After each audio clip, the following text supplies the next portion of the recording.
What's it you wanted to know? What I remember? I remember everything. He was my first child. I was so very young. I was going to be married to Joseph when I found out.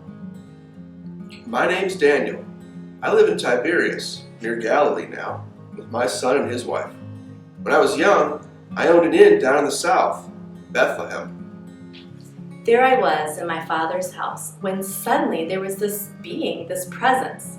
He told me I was favored, that I would be the mother of a great king, that we would name him Jesus, that he would be great, and that he would sit in our father David's throne, that he would reign forever. Oh, yeah, I remember the census. The emperor ordered it. Folks hated it. Everyone had to go back to the town of their line. Huge disruption and all that. Luckily, I'm of the house of David, so I got to stay put in Bethlehem. Good thing, too. It was the best stretch of business that inn ever had. I was so afraid to tell Joseph. He was a good man, quiet, dependable, kind. Being pregnant would be such a scandal. And how could we explain it? But I remembered what the angel said, do not be afraid. So I told Joseph. He didn't say much that evening, but the next morning, he told me he still wanted to marry me. It made me love him. Yeah, I do remember that girl. What a mess. I barely slept at all during the census. My wife, rest her soul, did all the cooking, and I did all I could to keep the rooms up and all the animals fed. Everyone was opening their homes to travelers, but we still couldn't keep up. We'd turn people away and they'd still keep coming. Well, this guy and his wife show up looking for a room, and we've been booked solid for over a week. The wife is pregnant. Really, really pregnant.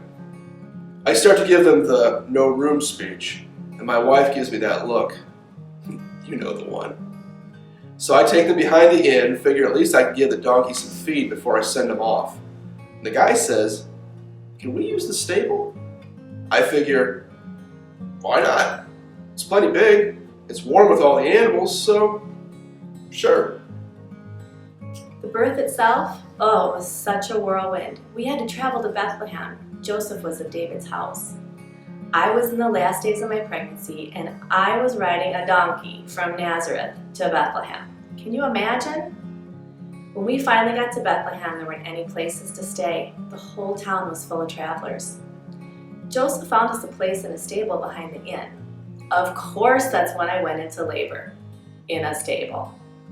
Joseph was so worried, but what could we do? When the baby was born, we laid him in the manger to sleep. I was finally getting to sleep late at night when there's this pounding on the door. Now, I had the sense enough to keep the door barred, but these fellas sound like they're going to break the thing down. I open it and see a bunch of shepherds. Aaron was with them. And I knew him from town, so I knew they were okay. They looked like they'd seen a ghost. Told me they were looking for a baby. Well, the only baby in the inn was the one out back in the stable, so I sent him out there. Later that night, almost morning, a group of shepherds came to the stable. They'd been in the fields when the angels filled the sky and told them Jesus had been born. They looked like their own flocks had driven them to the stable. I can laugh about that now, but then all I could do was soak in everything and marvel at God's power from the back of the stable.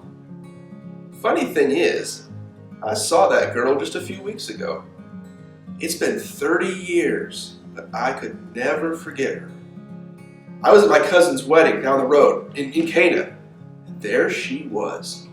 Now, I didn't see her husband, but her son was with her. I wonder if he was that baby in the stable. It was about 30 years ago. Strange wedding, too. They saved the best wine for last. Wonder why.